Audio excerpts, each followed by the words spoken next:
Kenyans may need to prepare for higher expenses in accessing medical services. Our reporter, Ben Kirira, has compiled a detailed analysis of the recent capital allocations to the health sector and now brings us this report. Expectant women in need of delivery services may soon need to bear the financial burden themselves due to a 50% reduction in funding for the Linda Mama program. The program previously enabled expectant women to access free delivery services through the National Health Insurance Fund. In the 2023-2024 budget, free maternity was allocated 4.1 billion shillings. This figure was also allocated in the 2021-2022 and 2022-2023 fiscal years. However, it has since been slashed to 2 billion shillings in the coming 2024-2025 budget estimates. According to the Ministry of Health, only indigent expectant women shall be assisted to get service. The Linda Mama program has over the years led to a rise in numbers of safe hospital deliveries. As of 2022, the program had lessened maternal mortality rate by 26%, 6 years after its launch. This budget cut extends to the Ministry of Health. In the 2024-2025 estimates, the ministry responsible of actualizing universal health coverage will only be allocated 100 billion shillings. Once again, this is a reduction from 141.2 billion shillings allocated in the 2023-2024 budget, which was also 5 billion shillings less as compared to the 2022-2023 budget. The Ministry of Health, cognizant of the load of work that awaits them in the path to ensuring Kenyans enjoy affordable and quality health services at all levels, had requested for 319.4 billion shillings. This means a majority of projections by the ministry may not be met in the 2024-2025 fiscal year, burdening the coming fiscal years ahead. Hakuna Mkenya tena akiwa na ugonjwa wa saratani ama kansa ama diabetes ambaye atauza mali yake ili aweze kulipia gharama ya hospitali. This depiction majorly relies on the functionality of the Social Health Authority, which, while still new, is already facing financial challenges. The Ministry of Health had requested for 50 billion shillings for primary health care, but only 4.1 billion shillings has been allocated in the estimates. The Emergency, Chronic and Critical Illness Fund has been allocated a paltry 500 million shillings despite a 49 billion shillings request. In the Kenya Kwanza government's first budget, universal health coverage, one of its main pillars, was awarded a 43.9 billion shillings budget cut. These figures depict a downward trend in the Kenya Kwanza government's allocation to the health sector, an opposite trajectory to what it had promised Kenyans. Ben Kirira, K24, Nairobi. President William Ruto has called on private and public sectors in Kenya and the US to explore a range of mutually beneficial partnerships. Speaking during a meeting with Fortune 500 company chief executive officers, Ruto said that investing in Kenya promises better returns, particularly in the renewable energy, housing, manufacturing, agriculture and ICT sectors. Washington, D.C. has been a beehive of activities, with the head of state engaging various US leaders, as Mariam Jahid now tells us.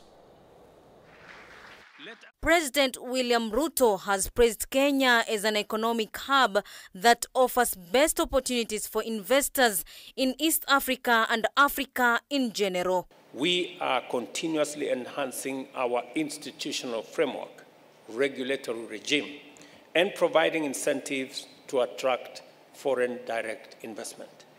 Kenya offers a highly strategic location to set up your business, whether you are interested in the domestic market of about 55 million people, or the East African market with 8 countries and a population of 330 million people, or you are interested in the COMESA ecosystem together with SADC that brings together 27 countries, a population of 720 million people, and a GDP of $3.4 trillion. That is the space and the scope you can get by investing in Kenya. Speaking after a session with Fortune 500 companies, Chief of Executive Officers Ruto acclaimed Kenya for having the best business environment and assured investors will get profits, especially in the renewable energy sector. I think it's a great opportunity for all of us to do business sustainably. And there is the chance in Kenya to do your business sustainably. Later, President Ruto, together with his delegates, witnessed the agreement in which Coca-Cola Company, which will invest 23 billion in the next 5 years to expand its operations in Kenya. This investment, in addition to aligning our shared goal of green investment, will significantly impact all the local communities. In another session with private investors, Ruto has lauded businesses' move to include Made in Kenya brands in their stores. You have opened the market to the possibility of us exporting our goods, our talent, continue being our fashion ambassador in America. I am also extremely excited to see that Vivo has not ventured here alone. It has brought along other Made in Kenya brands. This is the true African spirit in which businesses find innovative ways to support one another's advancement. In addition, President Ruto has indicated the World Bank's research listed Kenya as the third nation with the best business environment, besides having the best digital system. Our commitment to making Kenya one of the most attractive places to do business has already borne fruit. Kenya has been ranked the third most attractive place to do business in Africa by the World Bank, and we are continuing to build on this success story to do more, to attract more. Later, Ruto made several visits in the Washington, D.C. area by visiting Arlington National Cemetery and then held a roundtable session on tech at White House. This is the first visit by the President of Kenya in 2 decades and the first by a head of state from Africa since 2008.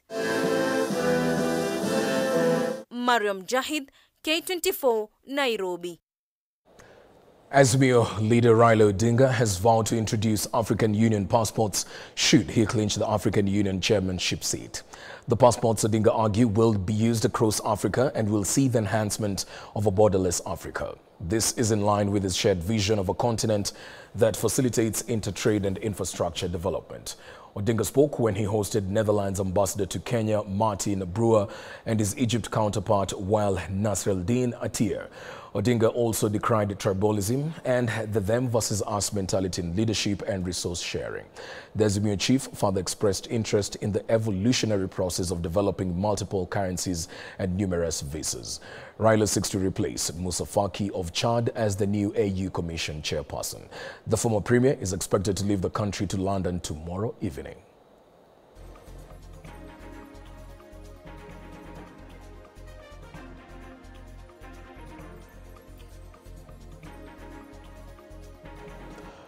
The Orange Democratic Party, ODM, has called on the government to be clear on the exact number of dwellers on riparian lands and the distance required between settlements and riparian lands. They have also called out unfairness in the ongoing demolitions, claiming it creates room for land grabbing. They spoke after receiving a consignment of donations at Chungwa House for victims impacted by floods.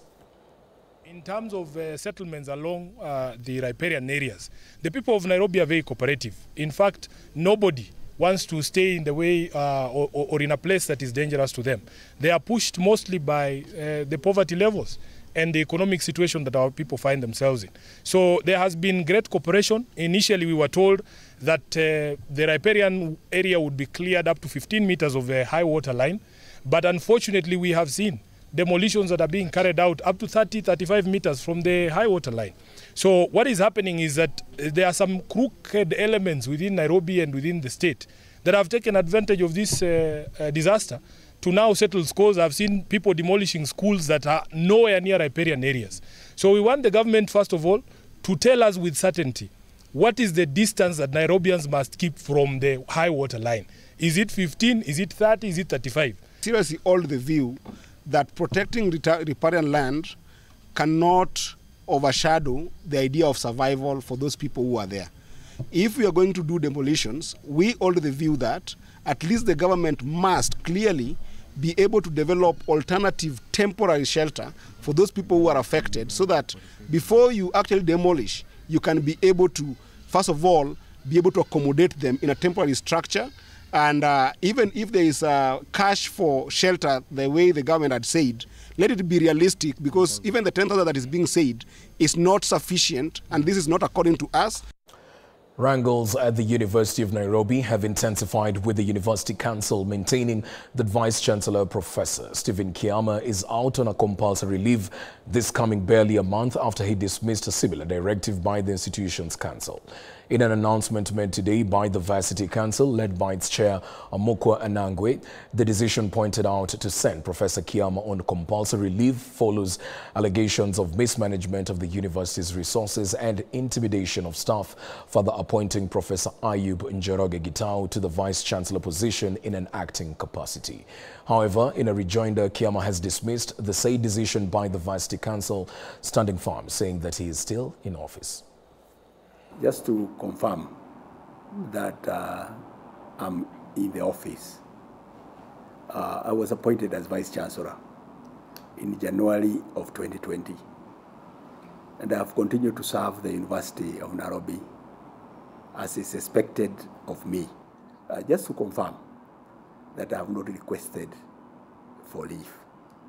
So if anybody is communicating to the contrary, that it would not be correct. I'm just saying that I have not requested for annual leave. Myself, as Professor Stephen Kiama Gitau, I don't have any issues with the council, because it is so clear what are my duties as Vice-Chancellor. And as Chief Executive Officer of the University of Nairobi, and as Secretary to Council. So how can I have a conflict with myself? You get it? I'm a member of Council. I'm a Secretary to Council. So resolutions made by Council, I'm part of that, yeah. I take minutes of Council. You get it? So I have no conflict with the Council per se, because I'm a member of Council, because I cannot be a conflict with myself, yeah. Well, we'll take another break at this point, but we'll be back with more updates in a short while. Stick around for that.